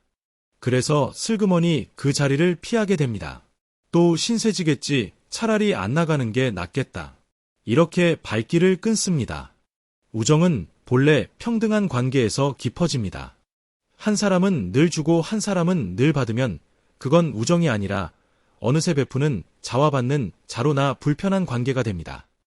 주는 쪽은 자기도 모르게 우쭐해지고 받는 쪽은 자기도 모르게 작아집니다. 그 미세한 감정의 금이 40년 우정도 서서히 무너뜨립니다. 그렇다면 우리는 어떻게 해야 할까요? 첫째, 가장 좋은 것은 각자 내는 것입니다. 5이 모였으면 5으로 나누면 됩니다. 각자 내는 것을 부끄러워하지 마세요. 그것은 오히려 나는 여러분과 평등한 사이이고 싶다는 가장 따뜻한 표현입니다. 서로 부담이 없으니 더 자주 만나게 되고 빚진 기분이 없으니 마음 편히 연락하게 됩니다. 둘째, 그래도 정배 풀고 싶다면 돌아가며 내세요. 이번엔 내가, 다음엔 자네가. 결국 모두가 한 번씩 내니 공평하고 누구도 작아지지 않습니다. 셋째, 특별한 날에만 대접하세요. 생일이나 회갑, 손주를 본 날처럼 명분이 있는 날에 한턱 내면 받는 사람도 부담 없이 기쁘게 받습니다. 넷째, 비싼 밥보다 작은 정성을 나누세요. 텃밭에서 기른 채소 한 봉지, 손수 담근 김치 한 통, 직접 만든 반찬 한 그릇. 이런 것들이 오히려 더 따뜻하게 와닿습니다. 돈으로 살 수 없는 시간과 손길이 담겨 있기 때문입니다. 그리고 무엇보다 진짜 선물은 돈이 아니라 마음과 시간입니다. 친구가 아플 때 병문안을 가는 것, 외로워할 때 함께 산책하는 것, 고민을 털어놓을 때 핸드폰을 내려놓고 끝까지 들어주는 것, 이런 것들이 밥 10번 사는 것보다 값집니다. 친구가 말할 때는 충고하려 들지 말고 그저 들어주세요. 많이 힘들었겠다. 얼마나 속상했겠나. 이 한마디가 어떤 약보다 큰 위로가 됩니다. 또한 칭찬을 아끼지 마세요. 나이가 들면 칭찬받을 일이 붙어듭니다. 오늘 얼굴이 참 좋아 보이네. 그 옷이 잘 어울리네. 이런 작은 말 한마디가 친구의 하루를 환하게 밝힙니다. 진짜 품격은 비싼 밥에서 나오지 않습니다. 상대의 형편을 헤아리고 상대가 불편해하면 곧바로 멈출 줄 아는 그 배려에서 나옵니다. 먼저 밥값 내는 것이 미덕이던 시절은 지났습니다. 이제는 각자 내는 것이 예의이고 서로 존중하는 것이 지혜입니다. 우리의 소중한 우정을 오래오래 지키고 싶으시다면 바로 오늘부터 이 작은 변화를 시작해보세요. 자, 이제 마지막 이야기입니다. 지금까지 우리는 몸을 지키는 법을 이야기했습니다. 그런데 몸을 아무리 잘 챙겨도 마음이 무너지면 다 소용없습니다. 그래서 이런 5을 맞는 마음가짐 이야기로 오늘을 마무리하려 합니다. 75 큰 위기는 사실 무릎도 아니고 기억력도 아닙니다. 바로 나는 이제 끝났다는 생각입니다. 이 생각이 한번 마음에 자리 잡으면 아무것도 하기 싫어지고 그러면 우리 몸도 빠르게 무너집니다. 마음이 포기하면 몸은 더 빨리 포기합니다. 그러니 오늘 이것만은 꼭 마음에 새겨두세요. 75은 끝이 아니라 다시 시작하는 나이입니다. 옛 어른들의 지혜에도 이런 가르침이 있습니다. 사람은 같은 강물에 2번 발을 담을 수 없다. 강물이 끊임없이 흐르듯이 우리 몸도 끊임없이 변한다는 뜻입니다. 20살의 몸, 50살의 몸, 75의 몸은 모두 다릅니다. 그런데 우리는 자꾸 예전의 몸에 집착합니다. 예전에니 정도는 걷어냈는데 하면서 자신을 탓합니다. 그 집착이 우리를 괴롭게 만듭니다. 이제는 우리도 흐르는 변화를 받아들이고 지금의 몸과 사이좋게 살아가는 지혜가 필요합니다. 천천히 걷는 것도 걷는 것이고 한 번에 못하면 2번에 나눠 하면 됩니다. 느려진 게 잘못이 아닙니다. 느려진 나를 미워하는 게 우리를 더 아프게 합니다. 마음을 다스리는데 가장 좋은 약은 감사입니다. 거창한 게 아닙니다. 매일 밤 잠들기 전에 오늘 감사했던 13가지만 떠올려 보세요. 따뜻한 햇살 한 줌 맛있게 먹은 한 끼 걸려온 자식의 안부 전화, 이렇게 작은 것들을 하나씩 헤아리다 보면 우리 삶이 생각보다 훨씬 풍요롭다는 걸 깨닫게 됩니다. 어떤 분은 이렇게 말씀하실지 모릅니다. 아픈 대투성인데 뭐가 감사하냐, 그 마음 충분히 이해합니다. 하지만 바로 그럴 때일수록 아직 내 두 발로 화장실에 갈 수 있음에, 아직 자식 목소리를 알아들을 수 있음에 감사해보세요. 감사는 없는 것을 만들어내는 게 아니라 이미 있는 것을 발견하는 일입니다. 또 이런 말씀도 드리고 싶습니다. 나이가 든다는 것은 잃기만 하는 것이 아닙니다. 우리는 젊음을 잃지만 대신 지혜를 얻습니다. 빠른 걸음을 잃지만 대신 천천히 보는 여유를 얻습니다. 무엇보다 더 이상 남의 눈치를 보지 않아도 되는 자유를 얻습니다. 우리 세대는 평생 자식 키우느라, 식구들 먹여 살리느라 내가 진짜 원하는 것은 늘 뒤로 미루며 사셨습니다. 가난한 시절엔 내 한 몸 돌볼 겨를도 없이 그저 묵묵히 견뎌오셨습니다. 우리 모두 그동안 정말 고생 많으셨습니다. 이제는 정말로 자신을 위해 사셔도 되는 때가 왔습니다. 손주를 위해서가 아니라 나를 위해서 걷고, 누구에게 보이기 위해서가 아니라 내가 건강하고 싶어서 단백질을 챙기는 겁니다. 그리고 75 이후에는 의미를 찾는 일이 무엇보다 중요합니다. 한 심리학자는 이렇게 말했습니다. 사람을 살게 하는 것은 행복이 아니라 의미라고요. 거창한 의미가 아니어도 좋습니다. 아침에 일어나 화분에 물을 주는 일, 텃밭의 상추를 돌보는 일, 손주에게 옛 이야기를 들려주는 일, 이웃에게 먼저 인사를 건네는 일, 이런 작은 일들이 우리에게 오늘 하루를 살아갈 이유가 되어집니다. 살아갈 이유가 있는 사람은 쉽게 무너지지 않습니다. 그러니 여러분, 오늘 하루 내가 누군가에게 혹은 무언가에게 작은 보탬이 될 일 한 가지를 찾아보세요. 그 한 가지가 우리를 다시 살게 합니다. 마지막으로 두려움 이야기를 하고 싶습니다. 75이 무섭다고들 합니다. 앞으로 더 약해질까봐, 자식에게 짐이 될까봐, 혼자 남을까봐 두렵습니다. 그 두려움 너무나 자연스러운 마음입니다. 하지만 두려움에 사로잡혀 아무것도 안 하면 그 두려워하던 일이 더 빨리 찾아옵니다. 반대로 오늘 작은 것 하나라도 시작하면 두려움은 조금씩 자신감으로 바뀝니다. 어제보다 한 발짝 더 걸었나? 어제보다 계란 하나 더 챙겨 먹었나? 이 작은 성취들이 모여 나는 아직 할 수 있다는 믿음이 됩니다. 그 믿음이야말로 75 이후를 환하게 밝히는 가장 큰 등불입니다. 우리 두려움 대신 작은 한 걸음을 선택합시다. 그리고 마음에 대해 한 가지를 더 말씀드리고 싶습니다. 들어보세요. 우리는 나이가 들면서 참 많은 것을 잃습니다. 젊음을 잃고, 한창대의 체력을 잃고, 일하던 자리를 잃고, 곁을 떠나는 사람들을 보냅니다. 그래서 자꾸 이런 것만 헤아리게 됩니다. 예전엔 안 그랬는데, 예전엔 거뜬했는데, 그런데 여러분 이런 것만 세다 보면 마음은 점점 메말라갑니다. 같은 75이라도 잃은 것을 보며, 한숨 짓는 분과 얻은 것을 보며, 미소 짓는 분의 삶은 하늘과 땅 차이입니다. 우리가 나이를 먹으며 잃기만 했을까요? 아닙니다. 우리는 그 세월 동안 지혜를 얻었습니다. 서두르지 않는 여유를 얻었습니다. 작은 일에 흔들리지 않는 단단함을 얻었고, 누구의 눈치도 보지 않아도 되는 자유를 얻었습니다. 이 얻은 것들은 젊음을 주고도 바꿀 수 없는 귀한 것들입니다. 삶의 의미는 거창한데 있지 않습니다. 매일 아침 일어나 창문을 여는 것, 화분에 물을 주는 것, 이웃에게 먼저 인사를 건네는 것, 손주의 전화를 받는 것, 이런 사소한 일상의 순간들이 모여 우리 삶의 의미가 됩니다. 행복을 억지로 묵으려 애쓰지 마세요. 대신 오늘 하루 안에서 작은 의미를 찾으세요. 누군가에게 따뜻한 말 한마디를 건넸다면, 화분 하나를 정성껏 돌봤다면, 친구의 이야기를 끝까지 들어줬다면 그 하루는 이미 의미로 가득 찬 하루입니다. 그러니 우리 오늘부터는 이렇게 살아봅시다. 아침에 눈을 뜨면 이런 것을 세는 대신 오늘 내가 할 수 있는 작은 일 하나를 떠올립시다. 그리고 밤에 잠들기 전에는 오늘 감사한 일 3가지를 가만히 헤아립시다. 이 작은 마음의 습관 하나가 우리 75 이후의 하루하루를 완전히 다른 빛깔로 물들일 것입니다.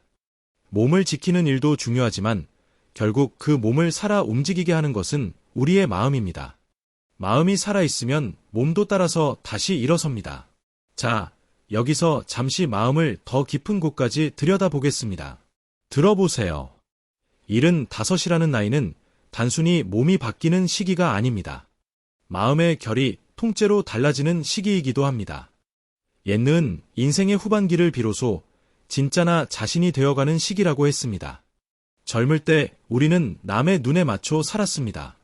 자식 키우느라, 직장에서 인정받느라, 체면을 지키느라 정작 내가 원하는 삶은 뒤로 미뤄두었습니다. 그런데 75이 넘으면 비로소 그 무거운 짐들을 내려놓을 수 있습니다. 더 이상 누구에게 잘 보일 필요가 없습니다. 내 속도대로, 내 방식대로 살아도 되는 시기. 그것이 바로 75이 우리에게 주는 특권입니다. 정해철 어르신이 산에 못 오르게 된 것을 우리는 이렇게도 볼 수 있습니다. 이제는 남에게 정정해 보이려 애쓰지 않아도 되는 시기가 온 것이라고. 대신 우리 몸이 원하는 속도로, 우리 마음이 편한 방식으로 살아가면 됩니다. 또 다른 옛 가르침에서는 인생의 마지막 길목에서 우리가 두 갈래 길 앞에 선다고 했습니다. 한 길은 살아온 세월을 돌아보며 그 안에서 의미를 발견하고 마음을 하나로 모으는 길입니다. 다른 한 길은 후회와 절망에 빠져 스스로를 갉아먹는 길입니다. 정해철 어르신도 처음에는 절망의 길로 들어서고 계셨습니다. 나는 이제 쓸모없는 사람이다. 그런데 강만호 어르신을 만나고 작은 변화를 시작하면서 통합의 길로 돌아서셨습니다. 나는 여전히 살아있고 여전히 할 수 있는 사람이다. 이 한 끗 차이가 75 이후의 삶을 완전히 갈라놓습니다. 그러니 우리 지나온 세월을 후회의 눈으로 보지 맙시다. 그 안에는 우리가 웃고 울고 사랑하고 견뎌낸 위대한 이야기가 가득 담겨 있습니다. 그 세월이 지금의 우리를 만들었습니다. 옛노마의 한이는 이런 말을 남겼습니다. 인생은 본래 짧은 것이 아니라 우리가 짧게 만드는 것이다. 많은 분들이 75이 되면 이제 남은 시간이 얼마 없다고 한숨을 쉬십니다. 그런데 정말 중요한 것은 시간의 길이가 아니라 시간의 깊이입니다. 이런 5이라도 하루하루를 의미 있게 채운다면 그 삶은 넘치도록 충만합니다. 대로 한창 때라도 하루를 허루 흘려보낸다면 그 삶은 텅 빈 것입니다. 다 이런 5은 우리 몸의 분계선입니다. 이 시기에 3개의 큰 기둥이 동시에 흔들립니다. 첫째 기둥은 근육입니다. 단백질을 챙기고 앉았다. 일어서기를 하면 지킬 수 있습니다. 둘째 기둥은 심장과입니다. 매일 15분 걷기로 살려낼 수 있습니다. 셋째 기둥은 뇌입니다. 대화하고 배우고 손을 쓰면 다시 길을 냅니다. 그리고 이 세 기둥을 떠받치는 3개의 주돌이 있습니다. 바로 물과 약과 잠입니다. 물은 시간을 정해 나눠 마시고 약은 정확히 챙기되 함부로 끊지 말고 잠은 낮잠을 줄이고 밤잠의 질 높이세요. 여기에 한 가지를 더 얹어야 합니다. 바로 관계입니다. 외로움은 우리 몸을 갉아먹고 따뜻한 관계는 우리 수명을 늘립니다.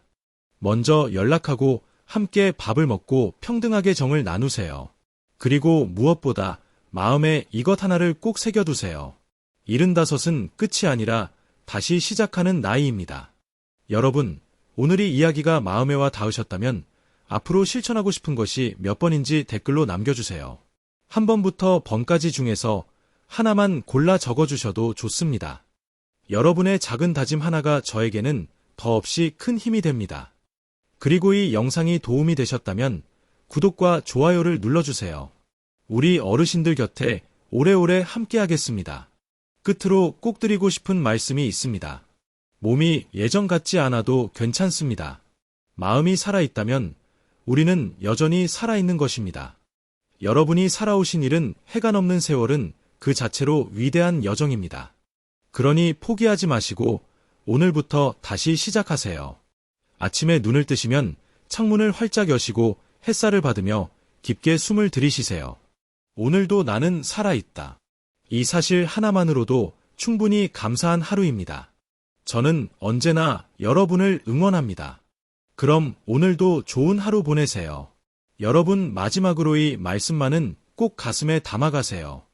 5이라는 나이는 누구에게나 똑같이 찾아오지만 그 나이를 어떻게 맞이하느냐는 저마다 다릅니다. 어떤 분은 두려움에 떨며 집안에 갇히시고 어떤 분은 작은 한 걸음을 내디어 다시 일어서십니다. 그 차이는 결코 돈이나 운에서 오지 않습니다. 바로 오늘 지금이 순간 무엇을 선택하느냐옵니다. 우리에게는 아직 충분한 시간이 있습니다. 아직 걸을 수 있는 두 다리가 있고, 아직 마음을 나눌 사람이 있고, 아직 따뜻한 밥 한 끼를 즐길 입맛이 있습니다. 이만하면 다시 시작하기에 모자람이 없습니다. 오늘 이 영상을 끝까지 들으신 여러분은 이미 남들과 다른 길에 들어서신 겁니다. 알고 준비하는 사람과 모르고 흘려보내는 사람의 10년 뒤는 하늘과 땅만큼 달라집니다. 그러니 부이 오늘 들으신 것 가운데 단 하나라도 내일이 아니라 바로 오늘부터 실천해보세요. 우리 함께 75을 끝이 아닌 가장 아름다운 새 출발로 만들어 봅시다. 여러분의 남은 하루하루가 햇살처럼 따뜻하고 환하기를 진심으로 바랍니다. 그럼 다음 영상에서 다시 건강한 모습으로 만나 뵙겠습니다. 매일 아침 눈을 뜨는 것 그 자체가 이미 큰 선물입니다. 오늘 하루를 무엇으로 채울지는 오직 우리 자신의 손에 달려 있습니다. 옛동양의 한 스승은 이른이 되니 마음이 가는 대로 해도 법도에 어긋나지 않더라고 했습니다. 평생 절제하고 참아온 사람만이 다를 수 있는 경지입니다. 75세에 우리가 바로 그 자리에서 있습니다. 더 이상 남의 눈치를 보지 않아도 됩니다. 마음이 시키는 대로 그러나 곱고 단정하게 살아가면 됩니다. 이것이 나이가 우리에게 선물한 자유입니다. 그러니 이런 다섯을 두려워하지 마세요. 이런 것만 헤아리지 마세요. 우리는 분명 젊음과 체력을 조금 잃었지만 그 대신 지혜와 여유와 너그러움과 자유를 얻었습니다. 어느 쪽을 빨아보며 살 것인가? 그 선택이 우리의 남은 20년을 결정합니다. 정해철 어르신은 희망 쪽을 바라보기로 하셨습니다. 그리고 그 선택이 어르신의 인생을 다시 살려냈습니다. 우리도 충분히 할 수 있습니다. 바로 오늘 지금 이 순간부터 말입니다. 그리고 우리 어르신들 마음 한구석에는 늘 자식 걱정이 자리하고 있습니다. 내가 아프면 자식들이 고생할 텐데, 내가 누우면 손주들이 마음 아파할 텐데, 그 마음이 바로 우리가 건강을 지켜야 할 가장 큰 이유이기도 합니다. 우리가 매일 15분을 걷고 끼니마다 단백질을 챙기고 약을 재먹는 것은 단지 우리 자신만을 위한 일이 아닙니다. 자식들에게 짐이 되지 않고 손주들 앞에서 정정한 모습을 오래오래 보여주려는 그 깊은 사랑의 표현입니다. 평생 자식을 위해 헌신해 오신 우리 어르신들께서 이제는 자신의 몸을 챙기는 것으로 그 사랑을 이어가시는 겁니다. 건강하게 오래 곁에 머무는 것, 그것이야말로 자식에게 줄 수 있는 가장 큰 선물입니다. 또한 우리는 평생 체면을 지키며 단정하게 살아왔습니다. 남들 앞에서 흐트러진 모습을 보이고 싶지 않은 그 마음 너무나 잘합니다. 그러나 건강을 챙기는 일에는 체면을 내려놓으셔도 됩니다. 복지관 최조교실에 나가는 것도, 보건소 프로그램에 등록하는 것도 결코 부끄러운 일이 아닙니다. 오히려 자신을 아끼고 가족을 생각하는 가장 지혜롭고 품격 있는 선택입니다. 우리 함께 그 한 걸음을 내어봅시다. 제가 정리해드리겠습니다. 지금까지 들으신 내용을 오늘 당장 실천하실 수 있는 10가지로 묶어드리겠습니다. 첫째, 오늘부터 매일 15분씩 천천히 걸으세요. 둘째, 내일 아침부터 끼니마다 단백질을 한 가지씩 더 챙기세요. 삶은 달걀 하나, 두부 한 모, 생선 한 토막이면 충분합니다. 셋째, 하루에 물을 5잔 이상 시간을 정해놓고 나눠 드세요. 넷째, 의자에 앉았다 일어서기를 하루 10번씩 해보세요. 다섯째, 약은 정해진 시간에 봉지제째 모아 석 달에 한 번 병원에서 점검받으세요. 여섯째, 낮잠은 30분을 넘기지 마세요. 일곱째, 잠들기 1시간 전에는 화면을 끄세요. 여덟째, 일주일에 한 번은 누군가에게 먼저 연락하세요. 아홉째, 모임에서는 각자 내거나 돌아가며 내고 작은 정을 나누세요. 매일 밤 잠들기 전에 감사한 13가지를 떠올리세요. 이 10가지를 한꺼번에 다 하시려고 애쓰지 마세요. 그러면 며칠 못 가지칩니다. 딱 한 가지만 골라 시작하세요. 한 가지를 꾸준히 하다 보면 신기하게도 다른 것들이 저절로 따라옵니다. 중요한 건 완벽하게 하는 것이 아니라 그저 시작하는 것입니다. 오늘 10분만 걸어도 괜찮습니다. 내일 5분만 더 걸으면 됩니다. 제가 아는 한 어르신은 이른에 처음 걷기를 시작하셨습니다. 청주에 사시는 임순덕 어르신이신데요. 처음엔 5분도 숨이 차서 힘드셨다고 합니다. 그런데 매일 아주 조금씩만 늘려가셨습니다.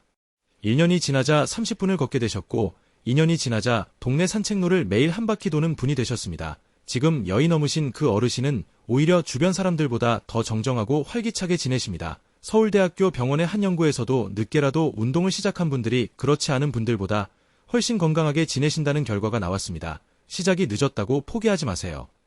시작조차 하지 않는 것보다 늦게라도 시작하는 것이 100배는 낫습니다. 자, 오늘 우리가 함께 나눈 이야기를 마지막으로 한 번에 모아보겠습니다.